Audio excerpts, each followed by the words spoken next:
Welcome to the Troxel Podcast. I'm Evan Troxel, and in this episode, I welcome Tatiana Zambazova. Tanya is one of those people you might spot across the room and immediately think, you need to know that person. Well, I met her in New York last fall, and then I found out everybody already knows her, and everybody has a story about her. Here's why. She trained as an architect in the former Yugoslavia, spent over a decade drafting in Vienna and London, and then more or less fell into a job at Autodesk, who hired her almost instantly because she spoke 6 languages and knew CAD. From there, she became the first product manager for Revit during the years when it went from a shaky concept to the global standard, co-wrote the first 3 books on it, and as employee number 1 of Autodesk's consumer group, initiated the acquisition of Instructables, and with Saul Griffith, built its first digital fabrication tools, helping turn Autodesk from a design company into a design company. She also worked on everything from photogrammetry to the early AI lab. She calls herself a chaotic mishmash of a million interests and a generalist. I'd call her a polymath, but she'd hate that, so I won't. These days, she leads AI strategy at Motif, which is a startup founded by a group of former Autodesk colleagues who believe the AEC industry deserves a brand new tool, one built for the age of AI from the ground up, rather than bolted onto something designed 25 years ago. If that sounds like a loaded statement, it is, and we get into exactly what she means by it. In this episode, we explore why she believes the terror of technological expertise is finally ending, what it means to capture an architect's process instead of just hoarding their files, and why she thinks AI could actually bring joy back to architecture.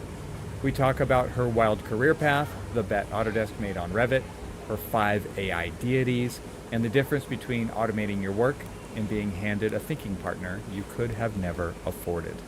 Pay attention to her line in the conversation about her observation that we've started measuring everything by cost and speed, and that faster is not better. Tanya is genuinely worried about what happens to our brains if we stop thinking hard about hard problems, and at the same time, she's more hopeful than almost anyone I've talked to about where this could go for architects who are willing to define their own value before someone else defines it for them. It is a conversation about tools, but really it's about what we want to be known for and whether this moment is a threat for the best opportunity our profession has had in a very long time. As usual, there's an extensive amount of additional information in the show notes, so please be sure to check that out. You can find them directly in your podcast app if you are a paid supporter of Troxel Plus. And if you're a free member, you can find them over on the website, which is at trxl.co. So without further ado, I bring you my wide-ranging conversation with Tatiana Zambazova. Tanya, welcome to the podcast. Here we go. We're jumping in. Are you ready? Yeah, I mean, whatever you have for me, I'm ready. I could not wait to have this conversation with you because when I met you, I guess it was in the fall, yeah, in New York City. New York. I saw you from across the room, and you're wearing like this H.R. Geiger trench coat that you have, and I was like, My apocalyptic outfits, because like, I don't who live is- in the future. I'm ready for Dune. That's right. There you go, Dune. Even better. So I was like, who is that? I need to know who this is. And then I come to find out, like, everybody knows Tanya. Everybody knows Tanya. Tanya has done it all. Literally, you've done it all. And there's an old fart who has done a lot of things.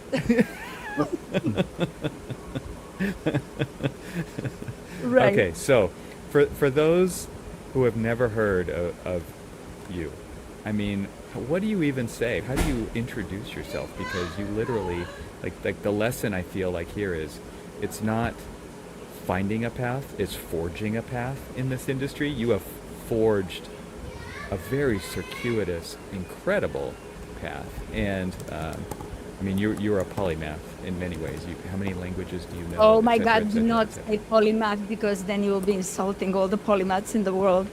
I'm just a complete chaotic mishmash of millions of interests. And how you say it makes me feel so good about myself, but it's not. You think that there was some intention behind my path, and even if you call it career path, it has totally not been. A big part of why I touched so many different things and why have I started so many different paths was really, on one hand, survival. I've been majority of my life alone, And but being a foreigner in many countries, you never allowed to have a gap between jobs, and you're always looking to, okay, well, what am I good at, and what can I do? And sometimes you can do what you want, and sometimes all of a sudden there is a life change, and you go somewhere else, and people don't agree with what you already know, so you have to look for something else. So somehow between survival mode, then randomness, luck, and frankly, exhausting amount of work. That is kind of what has defined my life path. I don't, I think I've told you once, I don't have a private Tanya and business Tanya. So when I talk about my life, it's not, oh, this is my career and this is my life. It's life. There is one person and one life given. And in that life, humans for me are always the first things. And then just life is so interesting, and there are too many lives in me for the lifetime I'm given. So I'm trying to steal from sleep and touch as many things as I can. And that's why I know nothing. I have touched many things. And I'm a generalist at the best you can imagine. And unlucky for me, the only people I respect are specialists, because they have spent their entire life doing one thing. And I've spent my entire life just being interested in so many things that, oh, I want to try this. Or if I turn around and show you what I've done in the last 3 days, I made some other type of apocalyptic crochet hat. And it's, I don't know what were my parents thinking when they made me, but it's exhausting to be me. Okay, so I've just That's learned why that I think you don't respect me because I am can relate Oh, okay, come so on. closely to what you're saying. I have often described it as trying to live 5 lives at the same time because there's not enough time and there's too many interests, and I imagine probably like me, like projects just never get finished, right? Like it's just No. we get to a point, we get bored with the project, we move on to another project that's more enticing, more I don't know. It's just one of Yeah, those and things where it's you're just not. moving. I hear you, and I'm not really of the type that I'm getting bored with things and why I go to the next thing. It's just there's so many things that are interesting. Yeah. So I feel I would be cheating on myself if I did not try something else. I mean, I got to a point where Claude told me that I have too many interests and started Your seriously talking to me therapist, Claude is the therapist. literally. Right. And I mean, I've arrived to a point where Claude is asking me more questions than I ask him, which is really interesting. So I gotta be careful You're an because at AI some point expert, there'll be yeah. a Einstein. So Yeah, that's true. You're an AI expert, right? I mean, this is what you do now. You are you. I knew you would. I knew right, you wouldn't own it, but I'm gonna call you one anyway because this is your job now, and I think it's interesting to hear how people who have this kind of expertise. I mean, this is your current career, right? Is you're handling the AI strategy at Motif, and it's interesting to hear how people are using these kinds of tools because you're trying to figure it out just like the rest of us, right? And because yeah, it's that's moving why I'm so laughing when fast. you say I'm an expert, because neither am I an expert nor is anybody else. And I was recently at a conference where there were about 70, 80 AE companies, leaders, and everybody is thinking, oh my God, we need AI strategy. But when I spoke with many of them one-on-one, you realize, I asked them, do you actually understand what AI can do for you, or have your teams internalized what AI can do for you? And they're like, seriously? No. So the thing is, the industry still needs so much to learn, and I've all my life spent on somehow, luckily, on emerging tech, whatever was interesting and new. I was asked by Carl Basser and Mark Hanspel to go and figure it out. Here are 2 people, go and figure it out and change the world. This is not a technology like any previous technology. It touches every aspect of life, and it's very difficult for people to wrap their heads around not just because it's changing so fast, but because it's so non-intuitive that, images can be described with words, that language models can understand physics, etc. It's just so not clear. And this is why, by the way, and this is not to give you compliments and make you blush, but people like you, people like Martin Day, Oliver recently, people who actually create environments in which we can talk, share our fears, our desires, our understandings, is the only way to figure this out. Nobody knows. The people who build the LLMs or any AI tech,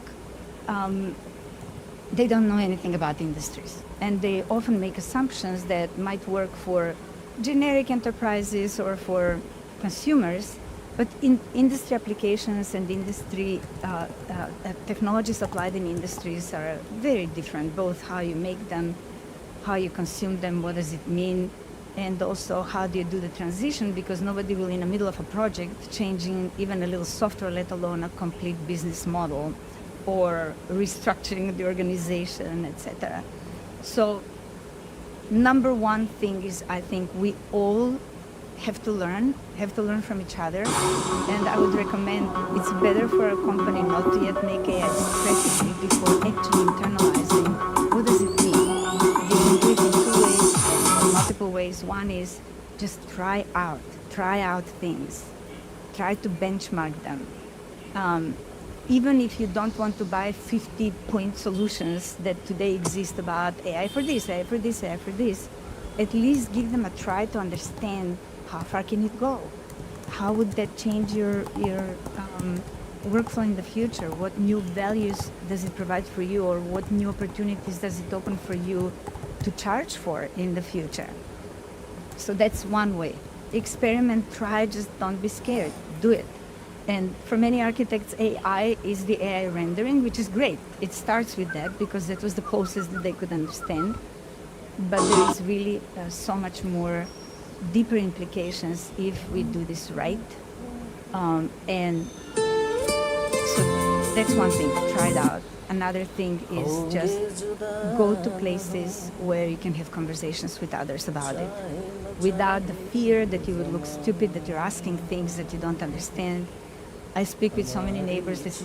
As it happens, I have neighbors, architects, and I always, when we talk, they would say, "Hey, this might be stupid, but I don't understand." Nothing is stupid. This is not intuitive thing, Don't be scared, but also don't go overboard. I mean, doing now trainings on all the methods of how data is trained. If you're not a computer scientist and you will never do that, you don't need to know those things. You need to know what matters for the different types of training so you have the right data in order to leverage something like that. So it starts with education. So as for every other tech, I did the same thing. I'm trying to learn as much as I can, both on the technology side as well as on just trying out things. I don't sleep. I non-stop watch at night YouTube videos or lectures. That blue light, those screens are terrible for you, Tanya. You're killing yourself. I'm a lot on the audio now. I'm a listener to podcasts when I drive, when I ride, when I do whatever. You gotta learn. But one thing also that I recommend to everybody is when you learn, don't just look at the core tech or at what other architects are doing or what other technology companies are doing in your industry. Always look at other industries. When I was at IDEO and talking about creativity and stuff, I was talking about how all my friends are architects.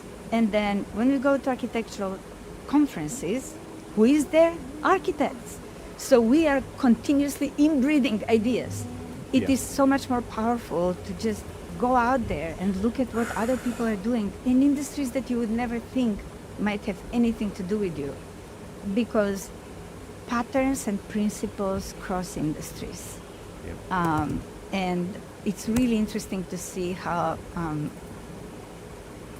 how is AI applied in medicine, or how people think about the future of species with art evolution or whatever they call it, the artificial evolution. There's some really interesting things. But then at the same time, go back to what I always do, to Mother Nature, and understand how, there is a wonderful book, Invisible Worlds, by Ed Young, that talks about all the senses that animals have, and often that we don't, or not in that, not at that power, or not working the same way. And when you try to understand the physical world today around us and how can that translate, just look at also how other species have sorted out communication, distribution, computation, if you want. It's really interesting. So I'm kind of bipolar in terms of nature is a big inspiration, and then technology is a big inspiration, and trying to cross them into something that can be applied to this world. I have no idea what am I doing. I'm just, bouncing off the walls. Yeah. Okay, so you casually dropped that you worked at IDEO, Oh. and you've had a long career in the AEC industry in various large software companies, which I would love to hear a little bit about your story of kind of where you've been, because I think it informs, your outlook in the things that you're, because you have this intrinsic motivation to kind of figure things out, or at least just try to figure things out. Like, I think you've been given the goals before. Figure this out, like you said. You've had Carl Bass and Amar Hans will say, figure this out, and then here you go, figure it out. And I think what you're saying right now, at least with the AI stuff, is like, I don't even know if we can figure it out, but we have to play with it, right? We have to experiment, because it's so pervasive and applicable potentially to all areas of life in a very horizontal way. And I think a lot of times when technology people or people in firms, leaders, think about technology, they think about it in the vertical. They think about it as it applies to business or design or architecture. But you mentioned it early on in the conversation. It's like Claude asked you more questions than you asked Claude. And that's a very interesting observation to put out there, because when you think about playing with these things and experimenting, it's like you don't have to experiment with it in your domain even. You can experiment with it in so many different ways. But I think all of this is kind of informed by the kind of life that you've led in your career journey of bouncing off the walls. Like, you've done so many different things. Yeah, I'll try to keep it short, although I'm a very verbose person, so if you don't stop me talking, I'll probably won't, so interrupt me at any time. I just wanted to say, I will tell you a little bit about what was my path in the last 20, 30 years. I just want to start with the end and say, why do I say AI is very different?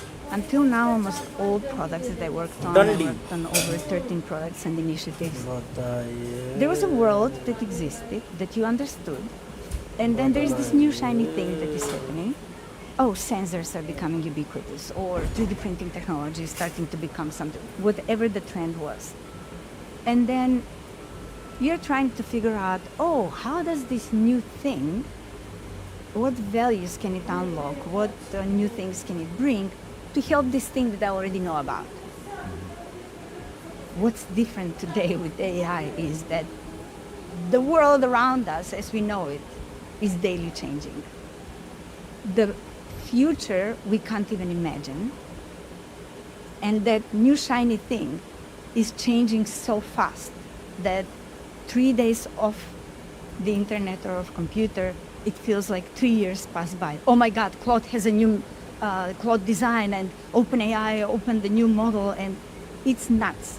So trying to stay sane is already a challenge.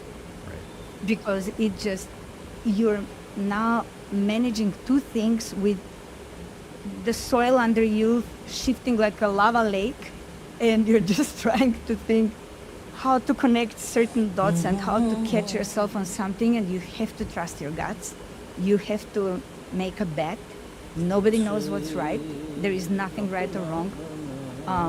But that's the only way if you want to ride this wave. You can also sit on the side and see how others surf and fall, and then at the end, when the ocean is boring and calm, yeah, you miss the waves.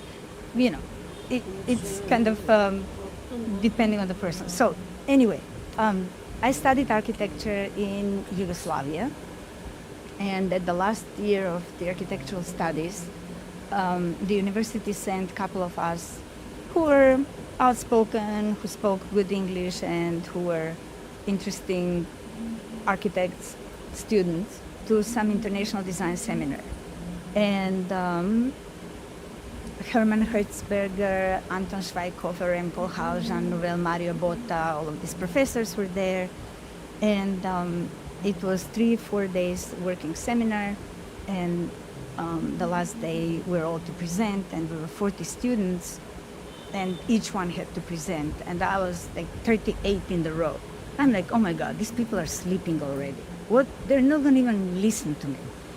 And given that my family is 3 generations of theater and movie actors, I've acted, I'm good on stage. So I just came and I said, I gotta wake them up. And I just started telling story. While the others were showing projects that they did in 3 days. How can you make a project in 3 days? I just made an analysis of the task that they gave us. What's good? It was the Diocletianus Palace in Split, the topic. What was good about it? What was bad about it? The opportunities it opens. And I literally just acted how you come into the palace and you first enter this dark inter room between the 2 big gates, and then the second gate, it's an explosion of light and whatever. Obviously, I caught the attention of the professors. I woke up, and 4 or 5 of them offered me a job. Mario Botta said he will put me in a suitcase. Hermann Hertzberger said, you gotta come to us. You're coming with me. Exactly. So I decided to take upon the offer from Anton Schweighofer, because he was in Vienna. His assistant was also there, and we really connected as friends there. And it was Vienna, Strauss. My father is a composer, so somehow it felt that was the right choice. And that's how I ended up in Vienna. So I stayed in Vienna for about 12 years. I worked as an architect, or better say, as a CAD drafter, because you're not an architect, you're just really drafting. Oh my God, the mistakes I made when I was an architect. Oh gosh, I mean, I saw you said something in your email to me. It was like, oh my God, the mistakes I you will made. tell.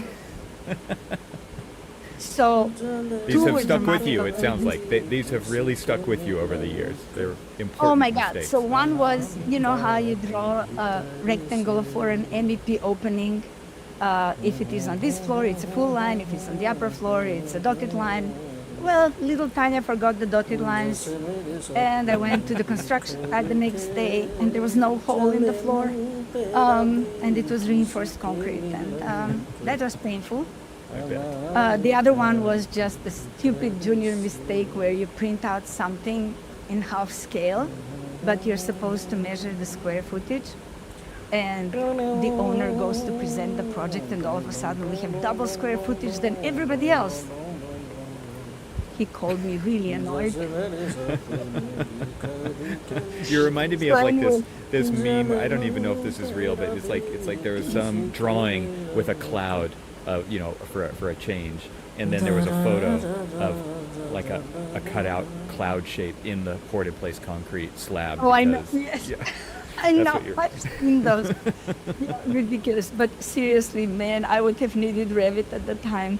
That was, it was fun. I was clueless after studying, because architecture university is amazing, but it was really more gearing us toward really learning well about the history of architecture, making you be a good thinker, not chase aesthetics, but really more the meaningful architecture. And of course, we had good technical subjects, but I obviously had focused a little bit more on the others. So when I came, I obviously didn't know how a building is built, because I literally went directly from studying to there. It was a learning curve. Anyway, I moved to London from personal reasons, and after 12 years, and a good portfolio of things that I've done in a couple of companies, and also working alone for the city of Vienna, some urban captures and analysis, I figured I can't find a job in London because I was not the Royal Institute of British Architects, and wherever I would talk to headhunters, they would say, oh, you find the first job, we can then find you any job, but otherwise you have to go for a year and get the certification or this and that. And living in London as a poor architect and not working for a year for money was not an option. So I started helping out small architectural firms. For a year, I was drawing just toilets for Canary Wharf for some subcontractor, and otherwise, small houses and stuff. Until one day, one of the guys in the office said, "Hey, Tanya, you speak," at the time I think I spoke 6 languages. And he said, "I found some ads, some companies looking for somebody who knows AutoCAD, and they have 4 positions open for English and French, English and German, English and Italian, English and Spanish." So I looked at it. It was some company that the name was hidden. It was in some village in Surrey. Bolo, bolo. Yeah, whatever. Forgot about it. And then a couple of weeks later, I was going to Vienna, and I was like, maybe I should send my CV there. Who knows? I arrived in Vienna. That's maybe 3-4 hours later. I got so many calls on my, so many messages on my phone. Long story short, it turns out to be Autodesk. And I didn't even know who Autodesk is. I knew what AutoCAD was. Mm-hmm. Anyway, long story short, they wanted to interview me immediately. And I said, hey, I just arrived in Vienna. I'm coming back in London on Friday.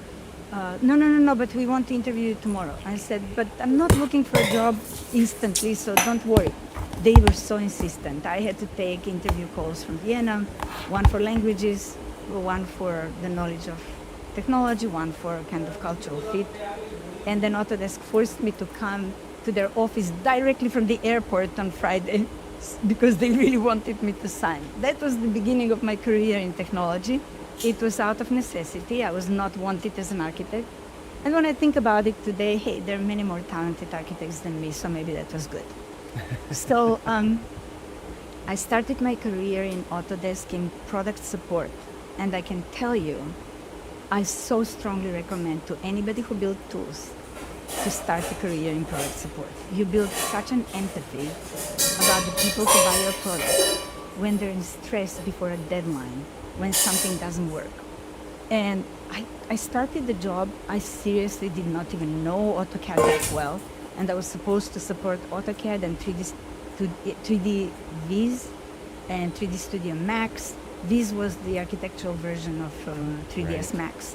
Right. It exists anymore. But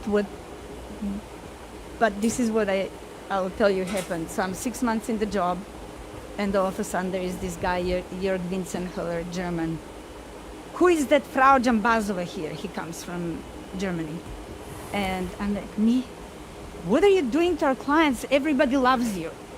And basically, I seriously did not even know enough about the product, but I knew enough about human psychology that when somebody logs a case, a support case, and they have trouble, that the first thing they want to know is that a human took the case in their hands, because product support is literally the people you call, which doesn't exist today. You always log cases. That was human calling, right?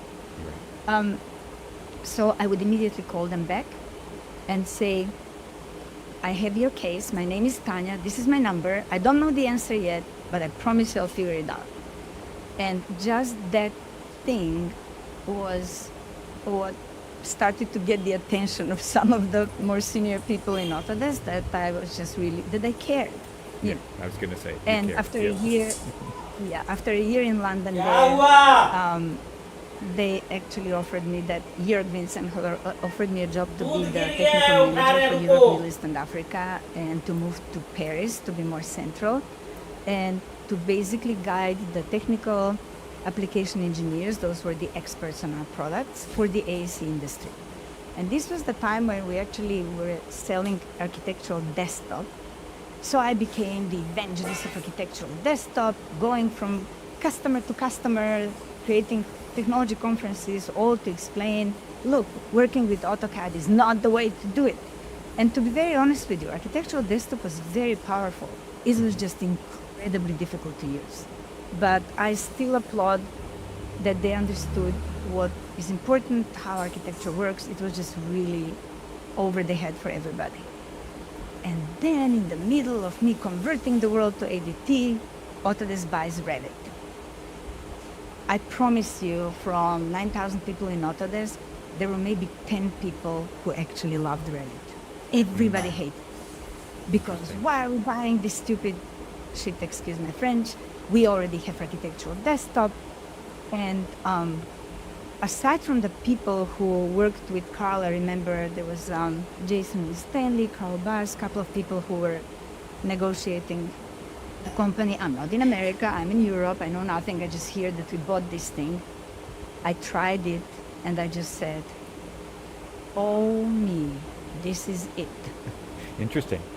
So, well, okay, so those 98% of people, 99.9% of people who didn't get it, like you got it, I guess, and so, but do you feel like, okay, obviously there's a threat there because this is what I do, and there's like I protect what I know, what I do, like aspect to it. But there's also that can't be the next version because it looks nothing like this version. It looks nothing like this.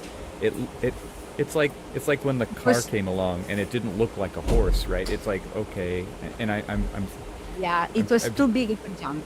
Yeah. A big jump, yeah. And so so I feel like that's happened many times. It's happening today, right? It's like, okay, you're at a startup that's in the BIM, the next version of BIM space, and it doesn't mean that the next version is going to look anything like the version that we have. And it won't. So, yeah. It won't, and we can talk about it, but this episode is made possible with support from Part 3. If you're an architect, you already know construction administration is where projects get messy.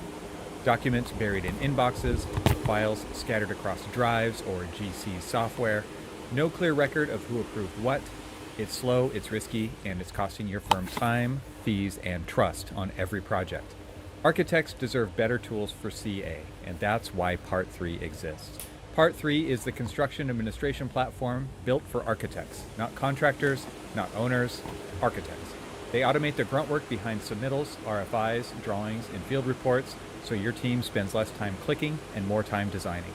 It works alongside Procore, Deltek, and Bluebeam, so nothing breaks, but you maintain full control of your data. Submittals get reviewed faster with AI assistance, RFIs get responded to 30% faster, site reports go out in about an hour, straight from the job site. Over 100 firms already trust Part 3 to protect their profit, reduce their risk, construction movement.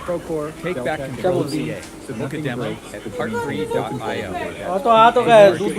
Number 3.io. My thanks to Part 3 for supporting this episode of the Truxel Podcast. Now let's get back to the conversation. look, it's human nature to immediately resist big changes. In the case of Autodesk people who didn't like it, it was mainly two reasons. One, and this is all my observation from the other side of the ocean. One is that we were already working on architectural desktop.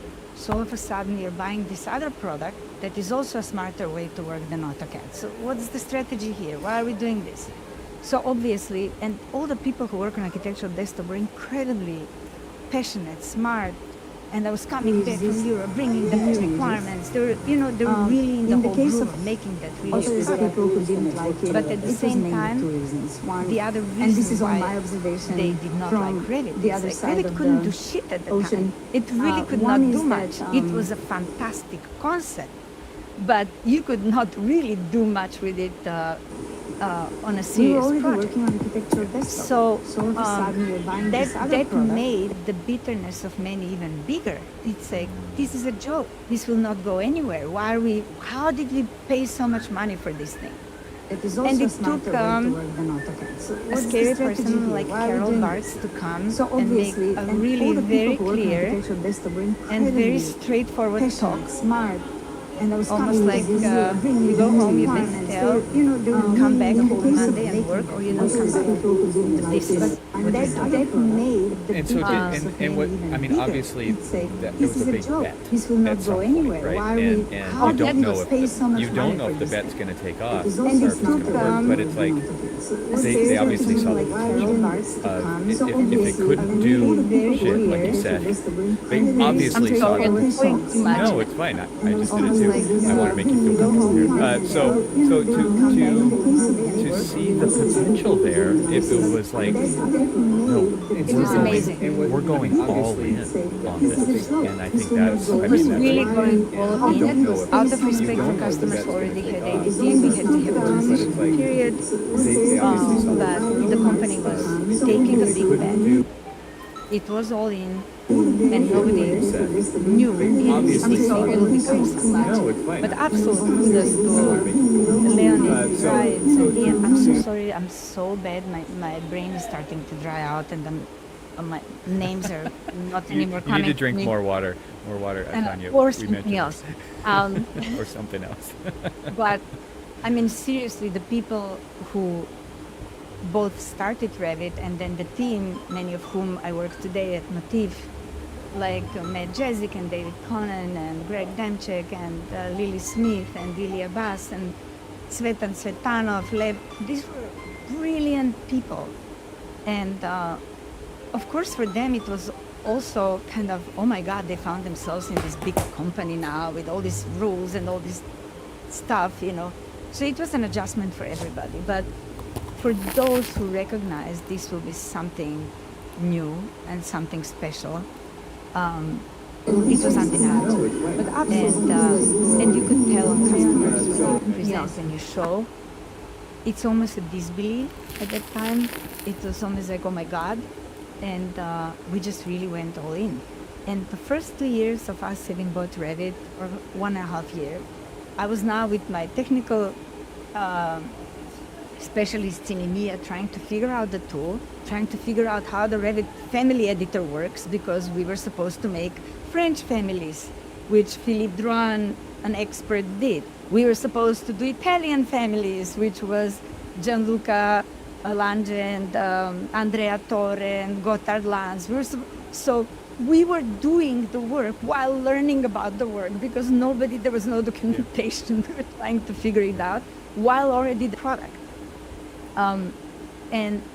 But oh my God, I love talking about Revit and seeing the faces of architects light up, and